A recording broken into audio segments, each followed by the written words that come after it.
ওয়াজিদ বলল, ওই বান্দি যদি প্রভাতকে কেঁদে কেঁদে না বলতো, ও অসুস্থ মরে যাবে। প্রভাত যেন পূর্ণতাকে বিয়ে করে। তাহলে কি প্রভাত জোর করে হলেও পূর্ণকে বিয়ে করতো? শুধুমাত্র জাহানকে দেওয়া কথা রাখতেই প্রভাত পূর্ণতাকে বিয়ে করেছে। এমন তো না প্রভাত প্রেমে পড়ে বা ভালোবেসে বিয়ে করেছে। কিছুর দাম এই বান্দির। প্রভাত পূর্ণতার দিকে তাকিয়ে চোখ ফিরিয়ে ওয়াসেলের দিকে নিক্ষেপ করলো।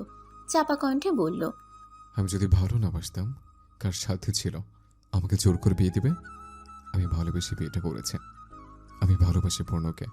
ওদিকে কি কথা হচ্ছে পূর্ণতার সেদিকে খেয়াল নেই। সর্বাঙ্গ কাঁপছে তার, মাথা চক্কর দিয়ে উঠল, চোখ টলমল করে উঠল পানিতে। তার মায়ের ব্লাড ক্যান্সার, আর সে এতদিন ধরে কিছুই জানতো না। এই জন্য তার মা এত অসুস্থ হয়। সমস্ত পৃথিবী যেন অন্ধকার লাগছে পূর্ণতার কাছে। দুই কানে শুধু বাজছে ওয়াজেদের কথা। তার মায়ের আরও 1 বছর আগে মারা যাবার কথা ছিল। তার মানে তার মায়ের সময় ফুরিয়ে এসেছে। বুক ফেটে কান্না উপচে আসছে পূর্ণতার। এখনই ছুটে গিয়ে নিজের মাকে জড়িয়ে ধরে রাখতে ইচ্ছা করছে মাকে খুব শক্তভাবে জড়িয়ে ধরতে। তার মা যেন তার জীবন থেকে হারিয়ে না যায়। কত স্বপ্ন ছিল একদিন সুখ কুড়িয়ে এনে মায়ের পায়ে রাখবে, মা খুশিতে হাসবে, সেই দৃশ্য দেখবে। মায়ের জীবনে সুখ আসার আগেই সময় ফুরিয়ে গেল। পূর্ণতা কেঁদেই যাচ্ছে, বিভিন্ন চিন্তা করে। পূর্ণতার কান্নার শব্দ প্রভাতের কানে গেল। প্রভাত দেখল পূর্ণতা ফুপিয়ে কাঁদছে। প্রভাতের সর্বাঙ্গ রাতে তিত্তির করে কাঁপছে। সে ওয়াজেদ আর ওয়াসেলের দিকে তাকিয়ে শক্ত চোয়ালে বলল, পূর্ণতাকে কিছু বললে পুরো ব্যবসায় আগুন লাগিয়ে দেব। পূর্ণতা একদিকে, সমস্ত পৃথিবী একদিকে। মাইন্ডেড। ওর চোখের পানির কারণ যে হবে তাকে দুনিয়ার বাইরে পাঠিয়ে দেব। এতে আমার যে পাপ হয় হবে। পূর্ণতার হাসি মুখের জন্য সহস্র খুন করতে হাত কাঁপবে না আমার। পৃথিবীর সবচেয়ে বাজে অনুভূতির মধ্য দিয়ে যাচ্ছে পূর্ণতা। কিন্তু এই বাজে অনুভূতির মাঝেও প্রভাতের তার প্রতি কঠিন ভালোবাসা পূর্ণতাকে মুগ্ধ করল। তার মায়ের মতোই কেউ তাকে ভালোবাসে। এই ভালোবাসা কতটুকু সত্য পূর্ণতা জানে না, তবুও কেন যেন তার অদ্ভুত এক অনুভূতি হলো। প্রভাতের কথার জন্য পূর্ণতা সাহস পেল। সে আজ ঘৃণা ভরা চোখে ওয়াজেদের দিকে তাকালো। ওয়াজেদের মুখোমুখি গিয়ে একদলা থুতু ওয়াজেদের মুখে ছুঁড়ে দিল। জীবনের প্রথমবার পূর্ণতা এতটা সাহসিকতার পরিচয় দিল। এই সাহসের নাম প্রভাত। সে বুঝে গিয়েছে প্রভাত পাশে থাকলে সে সর্বদা জিতে যাবে। পূর্ণতা একদলা থুতু ছুঁড়ে বলল, তোকে বাপ বলতে ঘৃণা হয় আমার, এই জন্যেই তোর সাথে কথা বলি না আমি। আমার আম্মুর জীবনটা নষ্ট করেছিস তুই। মানুষ একদিন মরে, আর তুই আমার আম্মুকে রেগুলার মৃত্যুর স্বাদ দিয়েছিস। আমার অসুস্থ আম্মুকে অমানুষের মতো মেরেছিস। আমার আম্মুর কিছু হলে না তোকে খুন করবো আমি, মরে রাখি সেটা তুই। জানোয়ার, চরিত্রহীন একটা। ওয়াজিদের মাথায় যেন আকাশ ভেঙে পড়ল। পূর্ণতা এত সাহস কিভাবে পেল? ওয়াজিদ কিছু বলতে যাবে তখনই প্রভাত বলল, চাচা, ও আপনার মেয়ে না, প্রভাত চৌধুরীর বউ। তেজ একটু বেশি থাকবে, এটাই স্বাভাবিক। আজ থুতু খেয়েছেন, পরের দিন জনসম্মুখে জুতা দিবে। ওয়াজিদ ওয়াসেলের দিকে তাকিয়ে হা করে রইল। তার মুখের জবান যেন বন্ধ হয়ে গেল। ওয়াসেল কিছু বলতে যাবে তখনই ফাইকের কণ্ঠস্বর শোনা গেল। ফাইক মাছ নিয়ে এসে ডাকাডাকি করছে। ওয়াসেল উঠে গেল। ফাইক মাছের ঝাঁকা নামালো। মাছের ঝাঁকা নামিয়ে বলল, স্যার, মাছ লইবেন না? আগের বাকি টাহাগুলা দিলে উপকার হইতো। ওয়াসেল মাছের ঝাঁকার দিকে তাকিয়ে দেখলো আজ বেশি ভালো মাছ নেই। ওয়াসেল গম্ভীর কণ্ঠে বলল, কি মাছ এসব? আমার বাড়ি গিয়ে সেসব বলছিলাম না, ভালো মাছ আনবি। ফাইক বোকাশোকা মানুষ, সে বোকা হেসে বলল, স্যার, আজকের মাছগুলান আমার ছেলে নিয়ে গেছে। একটা মাত্র ছেলে তো, ও খাইতে চাইলো তো, তাই না কোন যায় না। ওয়াসেল ফাইকের মুখে লাথি মেরে বলল, তোর ছেলে বড় হয়ে গেল আমার চেয়ে। আমার গেস্টকে মাছ খাওয়াতে চেয়েছিলাম, মাছ না এনে ছেলেকে দিয়েছিস। কতদিন ধরে বলছি একটা কাজের মেয়ে খুঁজে দে, সেদিকেও খেয়াল নেই তোর। ফাইকের বোকা সরল মুখটা কালো হয়ে গেল। চোখ দিয়ে পানি ছেড়ে বলল, পৃথিবীর সব বাপের কাছেই তো সন্তান বড়। আপনারা যদি আমার মাছ নাও নেন আপনারা যদি আমার মাছ নাও নেন তা আমার আপত্তি নাই। আমার ছেলের উপর আর কিছু নেই আমার স্যার। আপনাগো কামড়ে মানুষ খুঁজে আনছি। প্রভাত দূর থেকে দৃশ্যটা দেখছে। হৃদয়টা কেঁদে উঠেছে প্রভাতের। দরিদ্র মানুষটাকে এমন আঘাত করেছে যা প্রভাতের হৃদয়ে গিয়ে লাগলো। প্রভাত কঠিন মেজাজ নিয়ে এগিয়ে গেল। ফায়েকের দিকে হাত বাড়িয়ে বলল। চাচা উঠুন। ফায়েকের কঙ্কাল শরীর, জীর্ণ দশা অবস্থা। ওয়াসেল আঘাত করাতেই শরীরের দুর্বলতা প্রকাশ পেয়েছে। সে কাঁপছে, চোখ দিয়ে পানি নির্গত হচ্ছে, দেখতেই অসহায় লাগছে। দারিদ্রতার সাথে সংগ্রাম করে বেঁচে আছে তা শরীরের দিকে তাকালেই বোঝা যায়। শীত নেই, গরম নেই, মেঘ নেই, তুফান নেই, তার মাঝে পানিতে ভিজে জীবন কাটিয়ে দিল শুধু মাছ ধরে ধরে। জীবনে ভোগ বলে কিছুই করতে পারিনি। চৌধুরীদের সব কথা মাথা পেতে মেনে নিচ্ছে বছরের পর বছর, শুধুমাত্র মাছের বিনিময়ে পাওনা টাকার চেয়ে একটু বেশি টাকা পাবে তাই। ওয়াসেল এর আগেও অনেকবার খারাপ ব্যবহার করেছে, তবে গায়ে হাত তোলেনি, আজ তুলেছে। শুধুমাত্র দরিদ্র মানুষ বলেই চুপচাপ সহ্য করলো এমন অত্যাচার। গাল কেটে রক্ত গড়িয়ে পড়ছে ফাইকের, যন্ত্রণায় কাতরাচ্ছে। শরীরের ব্যথার চেয়ে অপমানের ব্যথায় তার চোখ দিয়ে পানি নির্গত হচ্ছে। প্রভাত নিচু হয়ে বসলো ফাইকের সামনে। ফাইকের দুই বাহু ধরে দাঁড় করিয়ে পকেট থেকে রুমাল বের করে রক্ত মুছে দিল।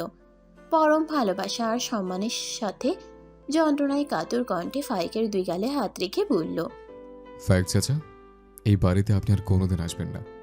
আপনার জীর্ণ শরীরটা খেয়াল করছে আমার জন্মের পর থেকে। আপনাকে দেখে আমি অবাক হই, একটা মানুষ এতটা নিঃস্বার্থবান সরলমূল অধিকারী কিভাবে হতে পারে। রোজ সকালে আপনার সহজ সরল মুখটা দেখে দেখে আমি বড় হয়েছে। আমি জানি আপনার অভাবের সংসার, তবুও মুখের হাসিয়ে যেতে দেখেনি। 10 কিলোমিটার রাস্তা রোজ সকালে হেঁটে আপনি মাছ নিয়ে আসেন। ভাড়ার টাকা বাঁচাতে কোনোদিন ভ্যান গাড়িতে চড়েননি। আমি চিংড়ি পছন্দ করি বলে কোনোদিন নদীর ভালো চিংড়িটা নিজের ছেলেকে খাওয়াননি। এত কষ্ট করে হেঁটে কেন আপনি মাছ নিয়ে আসেন? আজ থেকে অন্য জায়গায় বিক্রি করবেন, আপনার বাড়ির আশেপাশের বাজারে বিক্রি করবেন। ফায়েক প্রভাতের কথা শুনে চোখের পানি ছেড়ে দিল। তার মতো সামান্য মানুষটাকে চৌধুরী বাড়ির কেউ কোনোদিন এত গুরুত্ব দিবে সে ভাবতে পারেনি। ফায়েকের চোখের পানি দেখে প্রভাত বলল। প্লিজ কাঁদবেন না চাচা। আপনার একটা ছেলে আছে, যদিও আমি তাকে চিনি না, সে কেমন তা জানি না। আপনার এত কষ্টের মূল্য সে কোনোদিন দিতে পারবে কিনা জানি না। সে যদি নাও দেয়, আমি আপনার ছেলে হয়ে আপনাকে দেখব সারা জীবন। ফায়েক নিজেকে কন্ট্রোল করতে পারছে না। প্রভাত ভালো সে জানে, এতটা ভালো সে জানতো না। ফায়েক অশ্রু মিশ্রিত চোখে তাকিয়ে আছে প্রভাতের দিকে। প্রভাত আবারও বলল। কাজের যে মেয়েটিকে আপনি নিয়ে এসছেন, নিয়ে যান। ওরা অমানুষ, ওদের জন্য যত যা করেন না কেন ওরা কৃতজ্ঞতা প্রকাশ করবে না। আপনাকে আর কোনোদিন মাছ নিয়ে আসতে হবে না চাচা। আমি মাস শেষে আপনাকে টাকা পাঠাবো, সেই টাকা আপনি চলবেন। খুব আফসোস হয় যে আমি ওয়াসেল চৌধুরীর ছেলে। বাবা হয় আমার, গায়ে তো হাত তুলতে পারি না। তা আপনাকে বলেছিলাম আপনি গায়ে হাত তুলুন, আপনাকে কিছু বললে আমি দেখে নিতাম। ফায়েক বোকা মানুষ, সে কিছুই বুঝলো না। সে বোকা হেসে বলল। ওয়াসেল স্যার সত্যি তো ভালো মানুষ, রাগের জন্য আমার গায়ে হাত তুলেছে। অনেক সময় এসব হয়ে যায়, কিন্তু এইটা তো সত্যি স্যার, মানুষ সহ্য করে। প্রভাত ফায়েকের সরলতা দেখে মলিন হেসে বলল। যান চাচা, আপনি চলে যান। ফায়েক বাইরে গেল। প্রভাত গাড়ি ড্রাইভ করছে। পূর্ণতা পাশেই মলিন মুখে বসে আছে। চোখের সামনে সারাক্ষণ নিজের মায়ের মুখটা ভেসে উঠছে। প্রভাত ড্রাইভের পাশাপাশি বারে বারে পূর্ণতার দিকে তাকাচ্ছে। পূর্ণতার চোখের পানি প্রভাতকে ভীষণ যন্ত্রণা দেয়। সেই যন্ত্রণা ভয়াবহ রকমের। গাড়ির স্টিয়ারিংয়ে হাত রেখে প্রভাত নির্মল চাহনিতে পূর্ণতার দিকে চেয়ে বলল। পূর্ণ, তোমার চোখের পানি আমার কাছে বিষক্রিয়ার মতো লাগে, যেন বিষাক্ত কোনো বিষ আমি পান করেছে। সেই বিষক্রিয়ার জন্য ভেতরটা পুরে ছারখার হয়ে যাচ্ছে। পূর্ণতা কোনো উত্তর দিল না। সে মলিন মুখে ধ্যান হয়ে সামনের দিকে তাকিয়ে আছে। পূর্ণতার নিশ্চুপ থাকা প্রভাতকে আরো পোড়াচ্ছে। প্রভাত আবারও বলল। আমার অপূর্ণ জীবনের পূর্ণতা কখনোই তুমি ছাড়া পেতাম না। জীবনের সব অপূর্ণতা মুছে দিয়ে তোমার আগমন আমার জীবনে। তুমি সামান্যতম কষ্ট পেলে আমার কি হয়ে যায় তোমাকে বোঝাতে পারবো না। আচ্ছা, হৃদয়ের অনুভূতি দেখানোর মতো কোনো ব্যবস্থা নেই? তাহলে তোমাকে দেখাতাম তোমার কষ্ট আমাকে কিভাবে দংশন করে। পূর্ণতা দীর্ঘশ্বাস ছেড়ে প্রভাতের দিকে তাকালো, চোখের পানি মুছল, কান্না মিশ্রিত কণ্ঠে বলল। আপনি জানতেন আমার আমার ব্লাড ক্যান্সার? এমন ভয়ঙ্কর প্রশ্নে প্রভাত চমকালো। সে কি উত্তর দিবে বুঝে উঠতে পারছে না। এমন সিচুয়েশনে কি উত্তর দেওয়া যায় তাও বুঝে উঠতে পারছে না। পূর্ণতা আবারও জিজ্ঞেস করল। আপনি জানতেন? প্রভাত মৃদু কণ্ঠে জবাব দিল। জানতাম। পূর্ণতা খানিকটা চিৎকার দিয়ে কেঁদে উঠে বলল।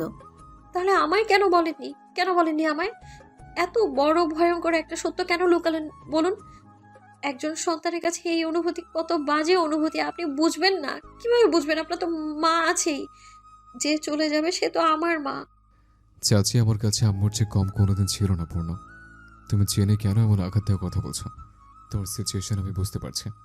যদিও একজনের মনের অবস্থা আরেকজন পুরোটা বুঝতে পারে না, তবু আমি বোধহয় বুঝতে পারছি না। তাহলে কেন বললেন না আমায়? আমি তাহলে আম্মুর পাশে সারাক্ষণ থাকতাম। এই দুনিয়াতে আমার আম্মু আর বেশি দিন নেই, এটা আমি ভাবতেই পারছি না। আম্মুর কিছু হয়ে গেলে আমিও সেদিন নিজেকে শেষ করে দিব। তোমাকে বললে আরো অনেকদিন আগেই তোমার হাসি খুশি মুখটা মলিন হয়ে যেত, যেটা চাচি কখনো চায়নি। চাচির অনুরোধে তোমাকে কিছু বলা হয়নি। আমার আম্মুর কিছু হলে আমি কি করব? কি হবে আমার? আমার আম্মু সত্যি কি আর থাকবে না সে? কুল পূর্ণ, কার হায়াত কতটুকু তা আল্লাহ ভালো জানেন, আমরা নই। অসুস্থ মানুষ দীর্ঘদিন বেঁচে থাকে, আবার সুস্থ মানুষ হুট করে মরে যায়। চাচি মারা যাবে এসব কেন ভাবছো? ভাবতে বাধ্য হচ্ছি। আমার আম্মু মরে যাবে বলে আম্মুর অনুরোধে আমাকে দয়া করে বিয়ে করেছেন, তাই না প্রভাত ভাই? না হলে আপনার মতো ছেলে তো কোনোদিনও আমায় জোর করে বিয়ে করতেন না। দয়া করেছেন আমায়, তাই না? আমার মৃত্যু পথযাত্রী মায়ের শেষ ইচ্ছা পূরণ করেছেন আপনি। জীবনে কখনো ভাবিনি কেউ দয়া দেখিয়ে বিয়ে করবে। প্রভাত হঠাৎ ব্রেক চাপলো। তাতে একটা ঝাঁকি হলো। হঠাৎ এভাবে ব্রেক চাপাতে পূর্ণ তার বুকের মাঝে ধুকপুক করে উঠল। সে কৌতূহলী হয়ে জিজ্ঞেস করলো, কি হলো? চারপাশে লোকজন। প্রভাত গাড়ির সমস্ত গ্লাস নামিয়ে দিল। পূর্ণতা এবারও অবাক হলো। কৌতূহলের মাত্রা বাড়িয়ে দিয়ে প্রশ্ন করলো, কি হচ্ছে? প্রভাত পূর্ণতার দিকে দৃষ্টি মেলল। প্রভাত যতবারই পূর্ণতার দিকে তাকায় ততবার চোখের দৃষ্টিতে থাকে গভীর প্রণয়। এই দৃষ্টি দেখলেই পূর্ণতা থতমত খেয়ে যায়। সে বেশিক্ষণ টিকতে পারে না এই দৃষ্টির সামনে।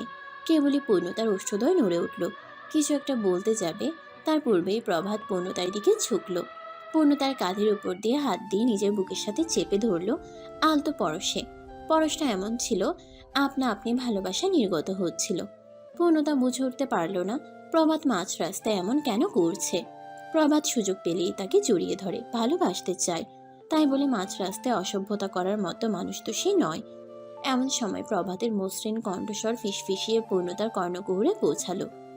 প্রভাত আদর মাখা কোমল কণ্ঠে ফিসফিসিয়ে বলল, আমার বুকে কান রাখো। হৃদস্পন্দনের গতিবেগ কি শুনতে পাও পূর্ণ? খেয়াল করে শোনো, প্রতিটা স্পন্দন বলছে ভালোবাসি পূর্ণ, তোমাকে পৃথিবী সমান ভালোবাসি।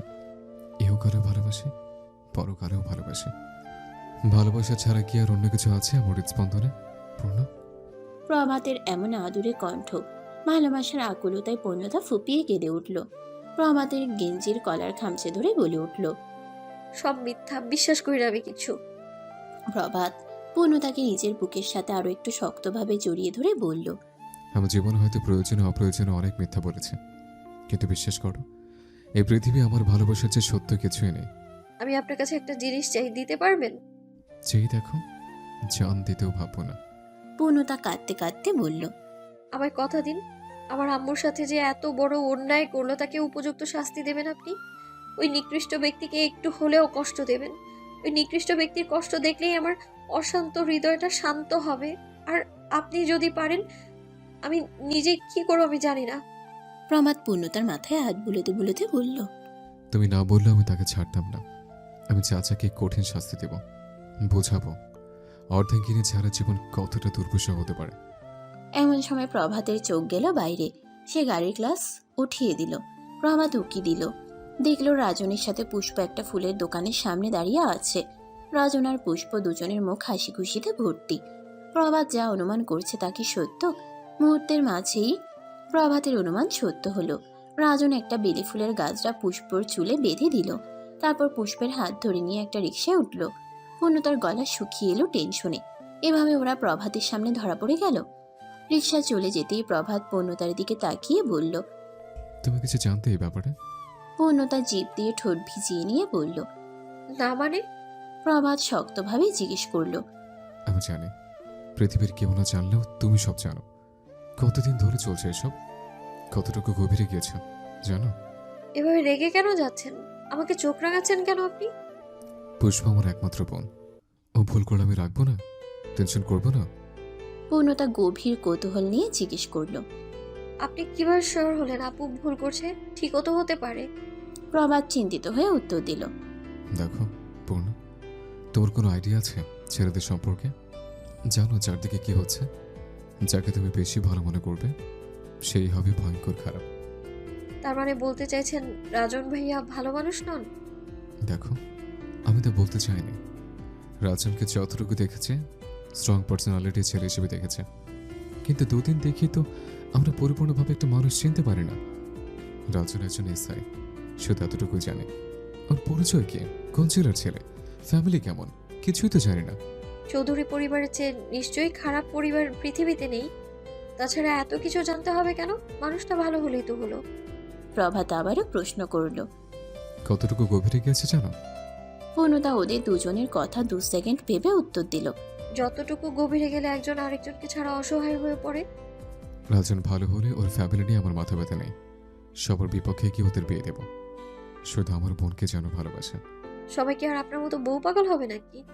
পূর্ণতার খোঁচা মারা কথায় প্রভাত হাসলো, মৃদু হাসলো। এ কথাটা তাকে প্রশান্তি দিল। প্রভাত পূর্ণর ঠোঁটে চুমু খেয়ে আবার গাড়ি স্টার্ট দিল। ঘন্টা খানিকের মাঝে গাড়ি গিয়ে পৌঁছালো হসপিটালে। জাহানের কেবিনে প্রবেশ করলো প্রভাত আর পূর্ণতা। আজ পূর্ণতা পৃথিবীর সব মায়া এক জায়গা করে জাহানের দিকে তাকিয়ে আছে ফ্যাল নয়নে। মনে হচ্ছে পূর্ণতা এক্ষুনি কেঁদে দিবে, কিন্তু জাহানের হাস্যোজ্জ্বল মুখের দিকে তাকিয়ে আছে। জাহান আজ উঠে বসেছে, মন খুলে হাসছে। মেরি তার গালে খাবার তুলে দিচ্ছে, সে খাচ্ছে আর প্রাণ খুলে হাসছে। দু যা কি গল্প করছে কে জানে, দেখে মনে হয় দু বোন। কোনোদিন ঝগড়া হয়নি ওদের। প্রভাত পূর্ণতার দিকে তাকিয়ে বলল, দেখো, আমার শাশুড়ি একদম সুস্থ আছে। তাই বলে শাশুড়ি বলবেন?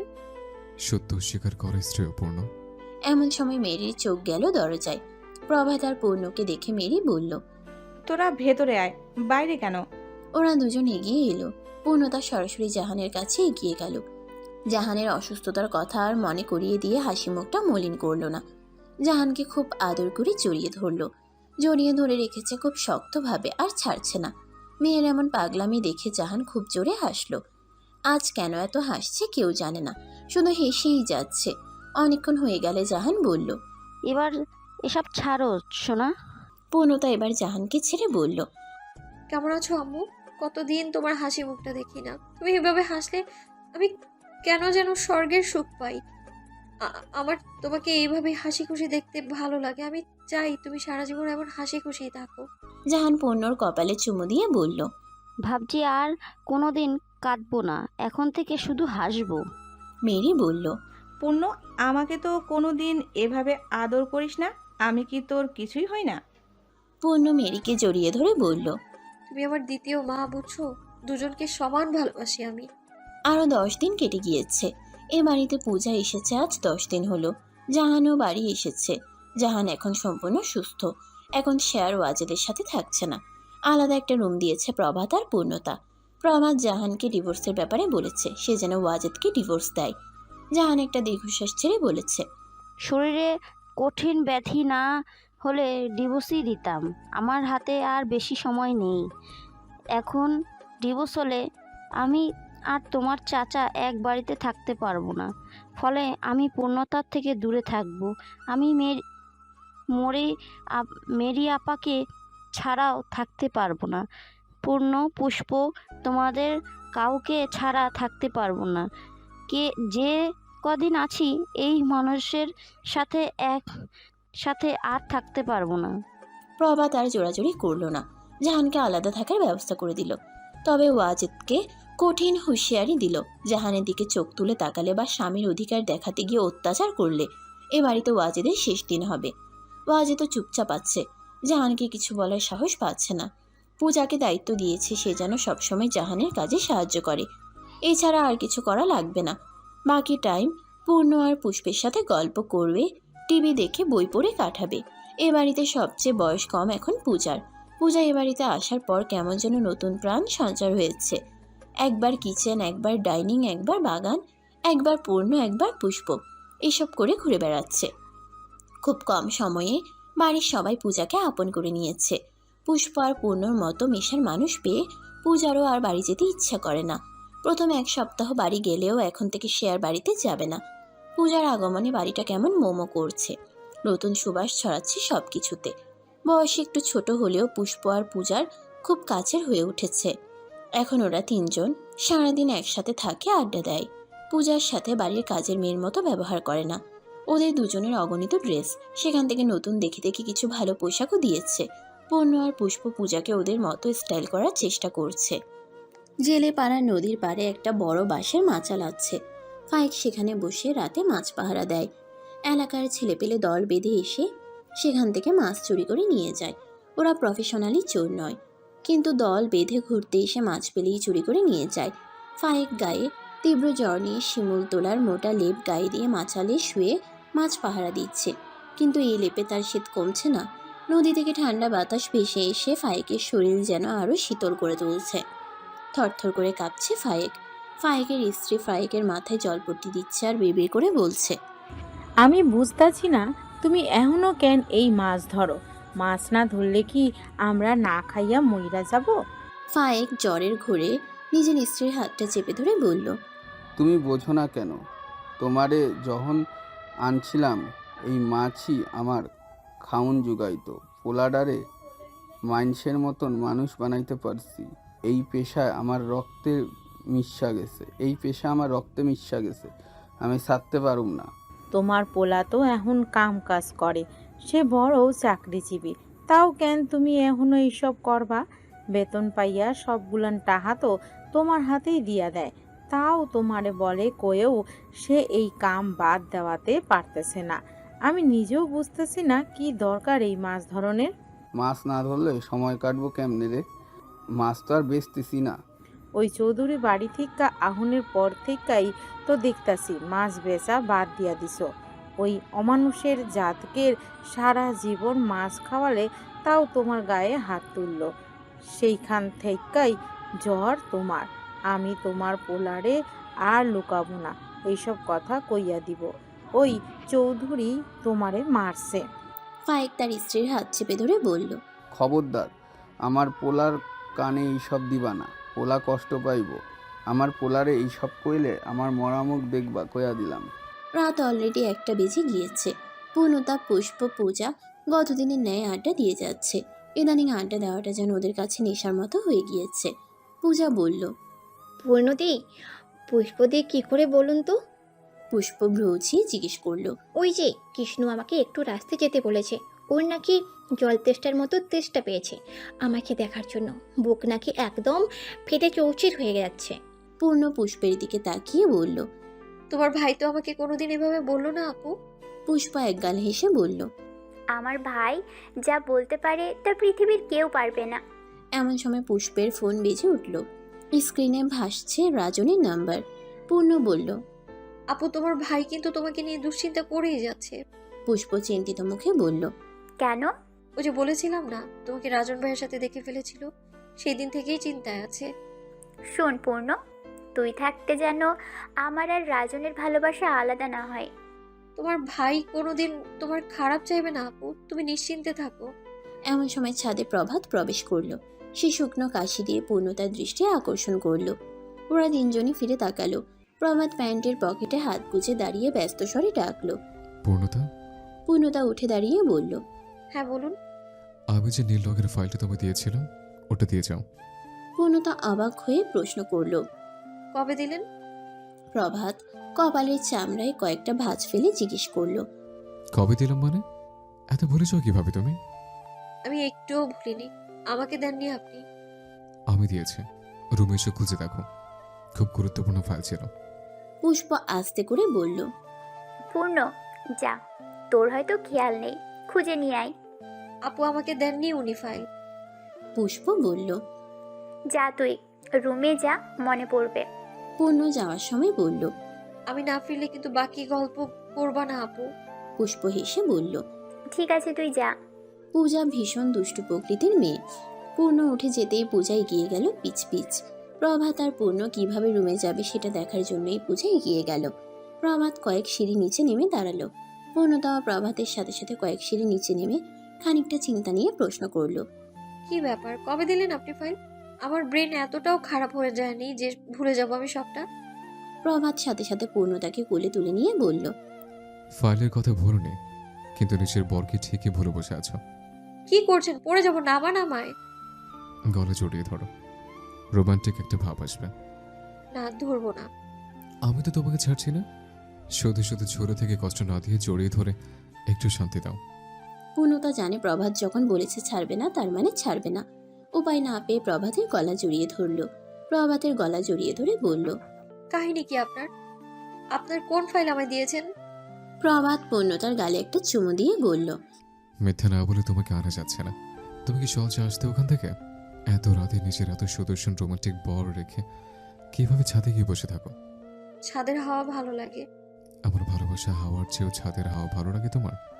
হ্যাঁ লাগে, এবার ছাড়ুন আমায়। প্রভাত আবারও পূর্ণতার গালে চুমু দিয়ে বলল, আমার ঘুম পাচ্ছে পূর্ণ। আপনার ঘুম কি আমি ঘুমিয়ে দেব? না, তোমাকে জড়িয়ে না ধরলে ঘুম আসবে না। বলে প্রভাত পূর্ণতাকে কোলে নিয়ে নিজের রুমে চলে গেল। রুমের সিটকিনি লাগিয়ে পূর্ণতাকে বিছানায় শুয়ে দিয়ে বলল, একটু নড়বে না কিন্তু, আমি লাইট অফ করে দিয়েছি। পূর্ণতা চট জলদি উঠে বসে বলল। লাইট অফ করবেন মানে? পূর্ণতার কথার কোনো জবাব না দিয়ে প্রভাত লাইট অফ করে ড্রিম লাইট জ্বালিয়ে দিল। গায়ে টি শার্ট খুলে কোট স্ট্যান্ডে ঝুলিয়ে বিছানায় গেল। প্রভাত বিছানায় আসতেই পূর্ণতা বলল, আপনি খালি গায়ে কেন? টি শার্ট কেন খুললেন?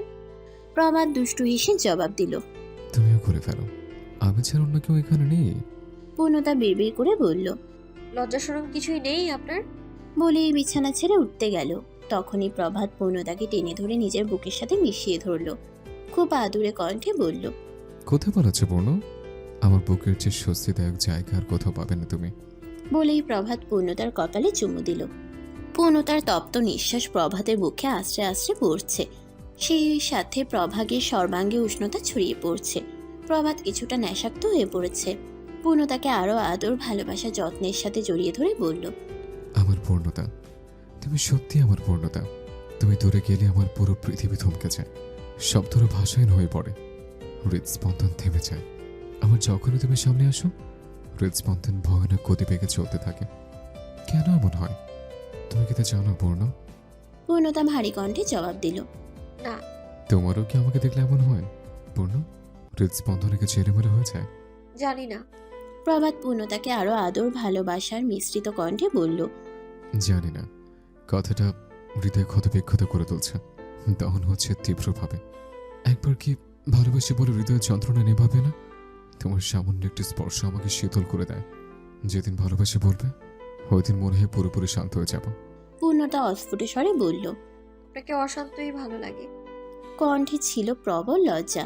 সেই লজ্জায় প্রভাত যেন স্পষ্ট ভালোবাসা অনুভব করল। প্রভাত পূর্ণতার মুখটা তুলল। প্রভাতের বুকে পূর্ণতার থুতনি। ড্রিম লাইটের কৃত্রিম আলোয় দুজন ভালোবাসার মানুষের চোখ মুখে গভীর লজ্জা ফুটে উঠেছে। প্রভাত কণ্ঠ খাদে নামিয়ে ফিসফিসিয়ে বলল, তোমার এমন চাহনি যথেষ্ট আমাকে বিনাশ করার জন্য। অস্ত্রবিহীন এক কিলার তুমি। কি সুন্দর চোখে দৃষ্টি মেলে আমাকে বিনাশ করে দিলে। কতদিন থাকবে এমন ভালোবাসা? দিনের হিসেব আমার কাছে নেই। আগের জন্মে তোমাকে ভালোবেসেছে, এই জন্মে তোমাকে ভালোবাসবো, পরের জন্মে তোমাকে ভালোবাসবো। পূর্ণতার কাছে দেওয়ার মতো আর কোনো জবাব নেই। সে আবারও মুখ গুছল প্রভাতের বুকে। প্রভাত পূর্ণতাকে জড়িয়ে ধরে বলল, একটা সারপ্রাইজ আছে আগামীকাল, আমি শিওর তুমি খুশি হবে। কি সারপ্রাইজ? এখন না, শান্ত হয়ে ঘুমিয়ে পড়ো। পূর্ণতার ভালো লাগছে। প্রভাত কাছে এলেই তার ভালো লাগে, কিন্তু লজ্জায় প্রকাশ করতে পারে না। খানিকটা বেলা হলে ঘুম ভাঙল পূর্ণতার। আজ সে গভীর ঘুমে মগ্ন ছিল। ঘুম ভাঙতেই আরামদায়ক অনুভূতি হলো। আড়মোড়া দিয়ে শোয়া থেকে উঠতেই সে চমকে উঠল। তাকিয়ে দেখল তার পরনের পোশাক পরিবর্তন। গত রাতে তার জর্জেটে থ্রি পিস পরা ছিল, এখন পরনে টকটকে লাল রঙের নাইটি। পূর্ণতার মাথায় যেন আকাশ ভেঙে পড়ল। তার পরনের পোশাক পরিবর্তন কিভাবে হলো? মুহূর্তের মাঝে পূর্ণতার মাথায় এলো প্রভাতের কথা। এই কাজ প্রভাত ছাড়া আর কারো নয়। তার মানে কি প্রভাত তার সাথে অন্য কিছু করেছে? রাতে কি তাকে ঘুমের ওষুধ খাইয়েছিল? না হলে এত কিছু হয়ে গেল আর সে কিছুই টের পেল না। পূর্ণতা ঘরের চারদিকে চোখ বুলিয়ে দেখলো প্রভাত কোথাও নেই। ঘরে সিটকিনিও লাগানো, তাহলে প্রভাত কোথায়? পূর্ণতার দৃষ্টি গেল ওয়াশরুমের দরজার দিকে। ভেতরে পানি পড়ার শব্দ হচ্ছে, তার মানে প্রভাত ভেতরে। এই মুহূর্তে পূর্ণতার ইচ্ছে হচ্ছে প্রভাতকে গিলে খেয়ে ফেলতে। পূর্ণতা বিছানা ছেড়ে নামবে, তখনই ওয়াশরুমের দরজা খুলে বেরিয়ে এলো প্রভাত। সাত সকালে পূর্ণতা যতটা রেগে গিয়েছিল তার চেয়ে বেশি অভিভূত হলো প্রভাতকে দেখে। সাত সকালে প্রভাতকে ভীষণ স্নিগ্ধ দেখাচ্ছে। গোসলের পর কোনো পুরুষকে এত সুন্দর দেখায় পূর্ণতা আগে পরে দেখেনি। প্রভাতের সর্বাঙ্গে ফোটায় ফোটায় পানি, গায়ে কিছুই নেই, পরনে সাদা টাওয়াল, নাভির নিচে গিট দেওয়া, লম্বা ফর্সা মুখে খোঁচা খোঁচা দাড়িতে খালি গায়ে প্রভাতকে পৃথিবীর সবচেয়ে সুদর্শন পুরুষ দেখাচ্ছে। পূর্ণতা যে চরম ক্রাশ খেয়েছে তা তার চোখ মুখে দৃশ্যমান। প্রভাত হাত দিয়ে মাথার পানি ঝাড়তে ঝাড়তে পূর্ণতার দিকে তাকালো। প্রভাত বিচক্ষণ পুরুষ মানুষ। পূর্ণতার নিঃস্বাতুর চাহনির মানে চোখের পলকেই বুঝে গেল। ঠোঁটে দুষ্টু হাসি চেপে পূর্ণতার দিকে তাকিয়ে বাম চোখ টিপল প্রভাত। চোখ টিপে বলল, এইভাবে তাকিয়ে কি দেখছ? আমাকে খালি গায়ে দেখে লোভ হচ্ছে তোমার? আদর করতে চাও? দেখো, আমার গোসল করা শেষ। যদি কিছুক্ষণ আগেও বলতে ভেবে দেখতাম। প্রভাতের এতগুলো অসভ্য মার্কা প্রশ্ন শুনেই পূর্ণতা তার চোখ মুখের চাহনির পরিবর্তন করে ফেলল। মুহূর্তের মাঝে ফুঁসে উঠে বলল, অসভ্যতার একটা লিমিট থাকা উচিত। প্রভাত পূর্ণতাকে রাগিয়ে দিতে বলল, রেগে যাচ্ছ? আচ্ছা, তুমি যা চাও তাই হবে, আসছি আমি। বলেই প্রভাত বিছানায় গেল। বিছানায় বসে পূর্ণতার দিকে ঝুঁকল। তাতে এক গোছা দলা পাকানো চুল প্রভাতের কপালে পড়ল। এই মুহূর্তে প্রভাতকে আরো বেশি সুন্দর দেখাচ্ছে। পূর্ণতা যতই রেগে থাকুক, ভেতরে ভেতরে মুহূর্তে মুহূর্তে প্রভাতকে দেখে মুগ্ধ হচ্ছে। এই মুগ্ধতার শেষ কোথায় সে অনুমান করতে পারছে না। প্রভাতকে এভাবে ঝুঁকতে দেখে পূর্ণতা ফোঁস করে উঠে বলল, আমার ড্রেস চেঞ্জ হলো কি করে জানতে পারি? প্রভাত খুব শান্ত কণ্ঠে জবাব দিল। আমি চেঞ্জ করে দিয়েছি। প্রভাত কেমন সংকোচ ছাড়া জবাব দিল। এটা যেন আহামরি তেমন কোনো ঘটনা নয়। পূর্ণতা খিটমিটে কণ্ঠে বলল, আপনি চেঞ্জ করে দিয়েছেন মানে? আমার পারমিশন ছাড়া আপনি এসব করেছেন? আপনি জানেন না নিজের বউ হলেও তার পারমিশনের প্রয়োজন পড়ে? প্রভাত পূর্ণতার মুখের দিকে তাকালো, কিছু একটা ভেবে উত্তর দিল। তুমি কি ইন্টিমেটের কথা ভাবছ? পূর্ণতার সরাসরি এটা বলতে মুখে বাজছিল। প্রভাত যখন নির্লজ্জের মতো কথাটা বলেই ফেলেছে, তখন পূর্ণতা সিরিয়াস কণ্ঠে বলল, কেন করেছেন? আমি আপনার থেকে এমনটা আশা করিনি। প্রভাত পূর্ণতার কপালের দিকে ওষ্ঠ এগিয়ে নিয়ে কপাল বরাবর একটা আলতো চুমু দিয়ে বলল, এসব হলে কি তুমি টের পেতে না? যতই ঘুমিয়ে থাকো, টের পাওয়ার কথা। ঘুমের ফায়দা নিয়েছেন আপনি। ফায়দা নেবো কেন? আমি কি নারী খেয়ে গোপোষো যে ঘুমন্ত বইয়ের প্রতি অত্যাচার চালাবো? শারীরিক সম্পর্কে বলো আর যাই বলো, এসব ভালোবাসার গভীরতা থেকে আসে, অনুভূতির জিনিস। এসব জোর করে হয় না। জোর করে সুযোগ নিয়ে এসব করবো কেন? তোমাকে বিয়ে করেছে ভালোবাসি বলে। ভালোবাসা মানে কি শুধুই শারীরিক মিলন? মনের ক্ষুধা মেটাতে বিয়ে করেছে, শারীরিক ক্ষুধা নয়। আমি মানুষ, শারীরিক ক্ষুধা যে নেই তা নয়। তবু এটা না হলেও প্রভাত চৌধুরীর জীবন চলবে। শুধু তুমি থেকে যাও আমার সাথে, আমার আর কোনো সমস্যা হবে না। তাহলে কাপড় কেন চেঞ্জ করেছেন? জর্জের জামাই ভালো ঘুম হতো না তোমার, শান্তিতে যেন ঘুমোতে পারো তাই করেছে। বলেই প্রভাত উঠে গেল। আলমারি খুলে একটা গ্রে কালারের শার্ট বের করলো। পূর্ণতা প্রভাতের দিকে তাকিয়ে ভাবছে, এই মানুষটা তার প্রতি এত যত্নশীল কেন? সবকিছুতে এত খেয়াল। প্রভাত পূর্ণতার দিকে তাকিয়ে বলল, কি ভাবছো? আমি কিছু দেখেছিলাম কিনা? সত্যি বলা যাবে না, তাহলে চাকরি থাকবে না। পূর্ণতা লজ্জা পেল, কথা ঘুরাতে বলল, কি সারপ্রাইজের কথা বলেছিলেন? পুষ্পর জন্য ছেলে দেখেছি, সেখানে আজ পাকা কথা দিতে যাচ্ছি। পূর্ণতার কর্ণকুহরে কথাটা প্রবেশ করতেই তার এলোমেলো মস্তিষ্ক নাড়া দিয়ে উঠল। লাফিয়ে বিছানা ছেড়ে নিচে নামলো। প্রভাত আলমারির সামনে দাঁড়ানো। আলমারির দরজা খুলে কাপড় খুঁজছে কোনটা পরবে। পূর্ণতা প্রভাতের কাঁধে হাত রাখলো। এই প্রথমবার সে নিজে থেকে প্রভাতের কাঁধে হাত রাখলো। দারুণ ভালো লাগায় প্রভাতের সর্বাঙ্গ কেমন দুলিয়ে উঠল। সে ঘাড় ফিরিয়ে পূর্ণতার দিকে তাকালো। দৃষ্টিতে কঠিন শীতলতা, পূর্ণতার দৃষ্টিতে ভয়াবহ দুশ্চিন্তা।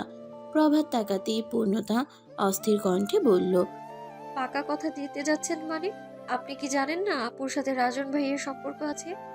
প্রভাত ঘাড় ঘোরালো, আবার আলমারির দিকে দৃষ্টি রাখলো। কাপড় খুঁজতে খুঁজতে স্বাভাবিক কণ্ঠে বলল, জানি।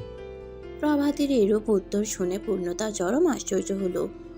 এটা যেন প্রভাতের কাছে গুরুত্বপূর্ণ কোনো ব্যাপার নয়, তাই অনায়াসে উত্তরটা দিয়ে দিল। পূর্ণতা দুশ্চিন্তা ভরা কণ্ঠে আবারও বলল, তাহলে? তাহলে কি? আমি ওর ভাই, আমি তাই করব যার জন্য উত্তম। প্রভাতের এরূপ উত্তরে পূর্ণতা আবারও অবাক হয়ে রাগান্বিত কণ্ঠে বলল, বিয়েটা আপনার নয়, পুষ্প আপুর হবে। সংসার করবে পুষ্প আপু, তাই আপু কার সঙ্গে ভালো থাকবে সেটা একমাত্র আপুই ভালো জানে বা ভালো বুঝবে। বিয়ে দুটো মানুষের অনুভূতির মিশ্রণেই তো হয়। আপু কার সঙ্গে ভালো থাকবে এটা একমাত্র আপুই ভালো জানে। আপনার সিদ্ধান্ত জোর করে চাপিয়ে দিলে তো আর হয়ে যাবে না। প্রভাত ড্যামকেয়ার কণ্ঠে বলল। এই ব্যাপারে আর কোনো কথা নয়, আমি যা সিদ্ধান্ত নিয়েছি তাই হবে, কোনো নড়চড় হবে না। পূর্ণতা খিটমিট কণ্ঠে বলল। জোর করে বিয়ে দিতে চান আপুকে? জোর করতে হলে করব। পূর্ণতা তাচ্ছিল্যের স্বরে হেসে চাপা কণ্ঠে জবাব দিল। অবশ্য আপনার তো সেই অভ্যাস আছে, মানুষকে জোর করে বিয়ে করা, জোর করে বিয়ে দেয়া। লজ্জা করে না আপনার? প্রভাত পূর্ণতার দিকে ঘুরে দাঁড়ালো। হাতে সাদা রঙের পাঞ্জাবি, কালো জিন্স। পূর্ণতার রাগান্বিত মুখের দিকে তাকিয়ে বলল। তোমাকে জোর করে বিয়ে করিনি আমি, আল্লাহর হুকুম মেনেছি। আল্লাহর হুকুম ছিল আমি যেন তোমাকে বিয়ে করি। আল্লাহ আমাকে বুঝতে সক্ষম করিয়েছিলেন আমি ছাড়া পৃথিবীর কারো কাছে তুমি ভালো থাকতে পারবে না পূর্ণ। প্রভাতের কথায় পূর্ণতা থমকে গেল। এত সুন্দর করে গুছিয়ে বলা কথার কোনো উত্তর সে দিতে পারল না। চোখ মুখ থমথমে করে গম্ভীর কণ্ঠে এক আঙ্গুল তুলে বলল। দেখুন, আমার সাথে যা করেছেন মেনে নিয়েছি। আপুকে কাঁদালে কিন্তু আপনাকে আমি ছাড়বো না একদম। পূর্ণতার আঙ্গুলটা প্রভাত মুষ্টিবদ্ধ করে নিজের বুকের সাথে চেপে ধরে পূর্ণতার কপালে আচমকা চুমু দিয়ে বলল। আমাকে তুমি ছেড়ে দিলেও আমি তোমাকে ছাড়বো না পূর্ণ, সে বিষয়ে নিশ্চিত থাকো। পূর্ণতা ঝাড়ি দিয়ে নিজের হাত সরিয়ে এনে প্রভাতের মৃদু হাসি মাখা মুখের দিকে তাকিয়ে ভাবছে, এত সিরিয়াস মুহূর্তে একটা মানুষ এত রোমান্টিক কিভাবে হতে পারে। আচমকা কেমন এলোমেলো হয়ে গেল পূর্ণতার ভেতর। মিনমিন করে বলল। সত্যি করে বলুন তো, পুষ্পদির বিয়ে কোথায় ঠিক করেছেন আপনি? প্রভাত কিঞ্চিত হেসে জবাব দিল। ওটাই সারপ্রাইজ। এত ভনিতা না করে বলুন না কি করতে চলেছেন আপনি। পূর্ণতা ভীষণ সিরিয়াস হয়ে কথাটা বলল। পূর্ণতার দিকে এক ভ্রু কুঁচকে তাকালো প্রভাত। নিচের দিকে ঝুঁকলো প্যান্ট পরার জন্য। নিচের দিকে ঝুঁকে বলল। দাঁড়াও, আন্ডারওয়্যারটা পরে নেই, যদি বেশি তারা থাকে পরেই দিতে পারো। পূর্ণতা নাক সিটকে বলল। ছি, থার্ড ক্লাস কথাবার্তা। সমস্যা কি, রাতে তো আমি তোমাকে সব পরিয়ে দিলাম। আপনাকে আমি দেখে নিব, অসৎ মানুষ। প্রভাতের পোশাক পরা হয়ে গেল। যাওয়ার সময় আবারও পূর্ণতার কপালে চুমু খেয়ে বলল। বউয়ের কপালে চুমু খেয়ে দিন শুরু করলে পুরুষের সেদিন উত্তম হয়। বলেই নিচে নেমে গেল। পূর্ণতা দ্রুত নাইট ড্রেস চেঞ্জ করে নিয়ে থ্রিপিস পরল। ততক্ষণে প্রভাত নিচে নেমে গিয়েছে। পূর্ণতা থ্রিপিস পরে রুমের বাইরে আসতেই দেখল নিচতলায় প্রভাত ওয়াজেদার ওয়াসেল দাঁড়িয়ে আছে। প্রভাত ওয়াসেলকে বলছে। বাবা, আমি একটা সিদ্ধান্ত নিয়েছি। পুষ্পর জন্য আমি একটা ছেলে দেখেছি এবং সেখানে ওর বিয়ে দেব। হুট করে কোথায় বিয়ে ঠিক করলে? বংশ পরিচয় কি? পারিবারিক অবস্থা কেমন? এত সব পরিচয় কেন লাগবে? পুষ্প ভালো থাকলেই হলো। তবুও ছেলেটা অন্তত কেমন এইটা তো জানা লাগবে। ছেলে সবই ওকে, 100-100 দেওয়া যায়। চলো আমরাও যাই। প্রভাত খুব স্ট্রিক্ট ভাবে জবাব দিল। নো, পুষ্পর বিয়ের ব্যাপারে আমি একাই কথা বলবো। তোমাকে শুধু জানিয়ে রাখলাম, এখন আসে। ওয়াসেল চমকালো প্রভাতের কথা শুনে। তার ছেলেকে সে হাড়ে হাড়ে চিনে। নিশ্চিত তার পায়ে কুড়াল দিতে যাচ্ছে। সে উত্তেজিত কণ্ঠে বলল। আরে তুমি কি পাগল হয়েছ? আন্দাজে একা একা কোথায় ওর বিয়ে ঠিক করছো তুমি? ওয়াসেলের কথায় আর কোনো পাত্তা দিল না প্রভাত। সে বেরিয়ে যেতে যেতে বলল। আমি আমার বোনের জন্য সুখ খুঁজে পেয়েছি। আমি জানি ও সুখী হবে, তাই সুখ কিনতে চাচ্ছে। পুষ্প কিচেনেই ছিল। প্রভাত বেরিয়ে যেতেই পুষ্প ছলছল নয়নে এক দৌড়ে নিজের ঘরে চলে গেল। মেরি, জাহান, পূজা সবাই কিচেনেই আছে। জাহান বলল। আপা, আপনি প্রভাতকে আটকান, আন্দাজে কার সাথে বিয়ে ঠিক করবে। মেরি হেসে জবাব দিল। আমার ছেলেকে আমি জানি, ওর সিদ্ধান্ত শতভাগ ভালো হবে, চিন্তা করিস না। পুষ্প রুমে গিয়ে বিছানায় শুয়ে উপর হয়ে কাঁদছে। কাঁদতে কাঁদতে রাজনকে কয়েকবার ফোন করলো। রাজন ফোন তুলল না। পূর্ণতা পুষ্পের রুমে গেল। পুষ্পকে কাঁদতে দেখে পূর্ণতা কি বলবে বুঝতে পারছে না। পুষ্পের কাঁধে হাত রাখলো। পুষ্প পূর্ণতার স্পর্শ পেতেই পূর্ণতাকে জড়িয়ে ধরল।